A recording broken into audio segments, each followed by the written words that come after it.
Boa noite, companheiros e companheiras. Boa noite, presidenta Gleisi.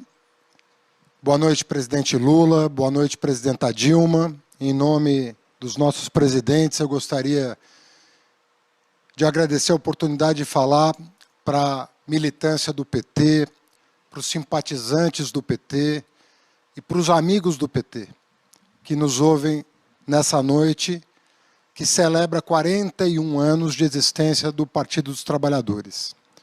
Antes de mais nada, eu gostaria de dizer, Gleisi, que foi das celebrações mais emocionantes que eu vivi no PT.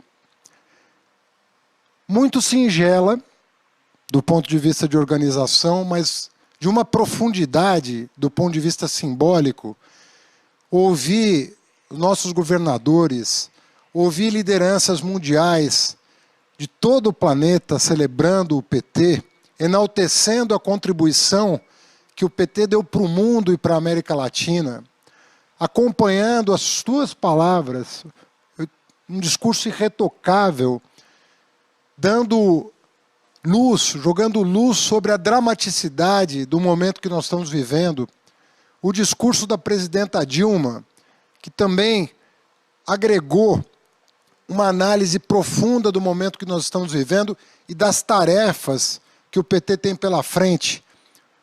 Entre elas, resgatar a nossa história, resgatar o nosso legado e as nossas conquistas. E, obviamente, ouviremos logo mais o presidente Lula, que também vai nos brindar com o seu discurso e com as suas reflexões. Portanto, uma solenidade irretocável do ponto de vista da tarefa que está posta para os petistas de todo o Brasil. Eu queria começar por uma nota biográfica. Eu passei a militar no PT em 1983. Eu entrei na universidade em 81 e era muita novidade, ainda estávamos sob regime militar. Era o último governo militar. E lutávamos pela democracia. E em 83, era muito nítido que alguma coisa muito nova tinha surgido no Brasil, aos meus olhos. Muitos já estavam filiados ao Partido dos Trabalhadores e eu passei a militar no Partido dos Trabalhadores. Me envolvi no movimento estudantil em 84. Em 85 me tornei presidente do Centro Acadêmico 11 de agosto, glorioso 11 de agosto, que foi parceiro de primeira hora do PT e de várias forças políticas na defesa das eleições diretas, e foi ali que eu fui picado pelo gosto pela política e percebi que não havia vida cidadã sem engajamento político se nós quiséssemos transformar o Brasil. Foi em 85 que eu recebi o convite para me filiar ao PT, e desde então eu sou filiado, é o meu único partido, eu acompanho a trajetória desse partido desde então, onde quer que eu esteja, atrás de um balcão da loja do meu pai, na universidade, onde eu fiz graduação, mestrado e doutorado, onde quer que eu estivesse, eu acompanhava o PT e participava de todas as atividades do partido. Em 89 eu estava no exterior, estava estudando no exterior. E eu simplesmente não acreditei quando Luiz Inácio Lula da Silva passou para o segundo turno daquelas eleições.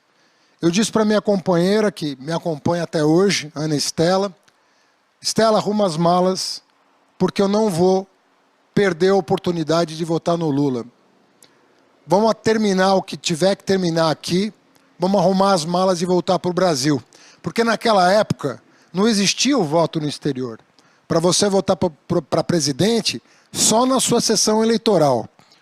E foi um orgulho enorme perceber que o Brasil estava acordando para o novo. E que aquilo que nós víamos ao longo do nascimento do PT, da gestação do PT, aquilo estava se transformando em realidade. Eu respeito muito as forças políticas progressistas do Brasil e do mundo. Nós temos que ter muito respeito pela história de cada um. Cada biografia é importante, dos partidos e dos indivíduos que compõem os partidos. Mas eu não posso deixar de negar o impacto que a gestação do PT provocou em mim e nos meus companheiros do movimento estudantil. Aquilo não era um partido de laboratório e nem aquele líder era um líder de laboratório. Era uma pessoa forjada no movimento social. Era um partido que nascia das entranhas desse país. E isso não tinha como tocar um jovem idealista, socialista, que eu pretendo ser até hoje. Jovem e socialista. Porque não tem idade para sonhar com um mundo melhor. O corpo envelhece, mas a nossa disposição de construir uma sociedade justa e solidária não pode envelhecer, sobretudo diante de tanta injustiça, de tanta desigualdade e de tanto preconceito que nós temos que vencer e venceremos. Essa história, ela acompanhou o PT da sua primeira eleição presidencial até a nossa vitória em 2002. E aquilo que parecia impossível, não apenas um operário chegar à presidência, mas um operário na presidência transformar o Brasil, isso começou também a acontecer. E eu tive o privilégio, eu que quando garoto sonhava em ter uma escola, a minha vida inteira, Gleise, eu queria ter uma escola, gostava tanto de ler, de estudar, que quando me perguntavam o que você quer da vida, eu falava, eu queria ter uma escola. Eu gostava muito da minha escola. E foi o PT que me deu a oportunidade de ter 200 mil escolas para cuidar da condição de ministro da Educação.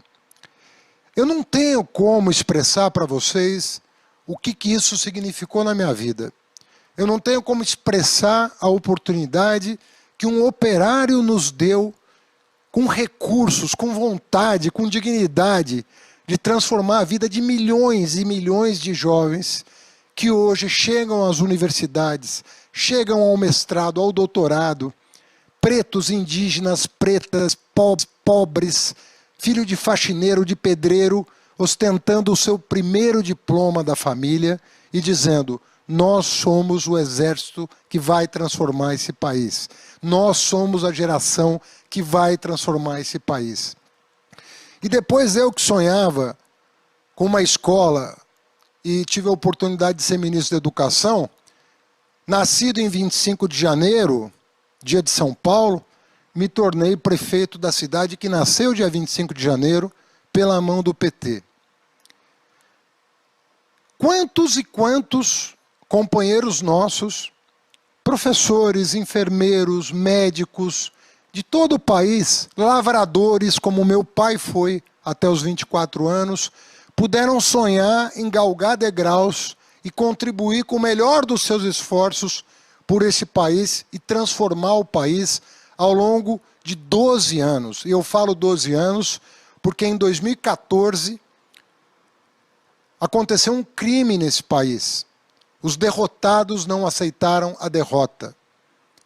E o pesadelo que o Brasil vive hoje decorre deste gesto de colocar em dúvida a democracia brasileira. E é esse inferno que resultou na eleição do Bolsonaro que nós temos como partido, como nação petista, a obrigação de desafiar e derrotar. Derrotar. E não esperar 2022 para derrotar. Nós temos que derrotar a cada dia esse projeto genocida que está no poder. Nós sabemos que nós não precisávamos ter 230 mil mortos nesse país. Nós sabemos o que um governo nosso faria nessas circunstâncias em proteger as vidas e os empregos que foram ceifados da família brasileira. Os milhões, os milhares de pequenos e microempresários, 800 mil empresas que fecharam e 230 mil brasileiros. Com subnotificação, alguma coisa em torno de 300 mil brasileiros que morreram em função da irresponsabilidade desse governo que a elite elegeu, com seu poder econômico, com a disseminação de fake news e, sobretudo, com a perseguição política e jurídica que fizeram com a presidenta Dilma e com o presidente Lula. Nós temos história, mas mais do que isso, nós temos uma militância E eu quero relatar a vocês, no momento mais difícil das nossas vidas, e todos nós sofremos muito na pele, o que é ser tratado da maneira como a elite resolveu tratar o PT, todo mundo sofreu as consequências disso. Nas horas mais difíceis, que às vezes eu acordava de madrugada pensando o que vai ser desse país, eu lembrava do militante da periferia do PT, do militante do campo do PT, do militante do movimento negro do PT, do militante das empregadas domésticas do PT, e dizia: vai vir força sobre-humana para nos dar a energia necessária para vencer esse desafio. E no minuto que eu pensava no militante do PT, era como se todos os problemas se tornassem pequenos diante da vontade que eu tinha de, em nome deles, em nome da garra de todos os petistas, de homens e mulheres desse país, trabalhadores e trabalhadoras desse país, levantar e dizer: não, é mais um dia de luta, é mais um dia que nós vamos vencer esse projeto fascista que está aí. Essa militância é a razão de ser desse partido. Ela alimenta, ela oxigena esse partido. Ela cobra de cada dirigente o melhor de si, o melhor empenho, o melhor esforço que ele pode dar para esse país vencer esse enorme desafio, que talvez seja o maior dos desafios que essa nação já tenha enfrentado. Mas eu quero dizer a vocês, a vitória sobre isso, ela vai ser extraordinária, porque ela vai abrir um campo de possibilidades que talvez nem nós, os maiores sonhadores aqui da Terra, nem nós talvez pudéssemos vislumbrar no curto e no médio prazo. Nós vamos, com essa geração nova, que nós ajudamos a formar, que lutou pelo seu direito à educação, que lutou pela sua cidadania, nós vamos retomar um projeto transformador desse país. Eu quero dizer a cada um e cada uma que está nos assistindo: eu sei que nós estamos há quase um ano de isolamento e eu sei quantos petistas contribuíram para que o desastre não fosse ainda maior, fazendo o que estivesse a seu alcance para minorar a dor e o sofrimento da família brasileira. Mas comece a retirar a sua bandeira do armário, desenrolar a sua bandeira. Retire a sua camiseta do armário. Eu sei que alguns têm a camiseta de 82, a camiseta de 89, a camiseta de 2002, a camiseta de 2018 no armário. Tira a poeira disso tudo, porque o PT começa a marchar. O PT vai botar o bloco na rua. E isso significa muito para a elite brasileira. Comecem a se preocupar, porque o bloco do PT está chegando e vai chegar. Boa noite a todos.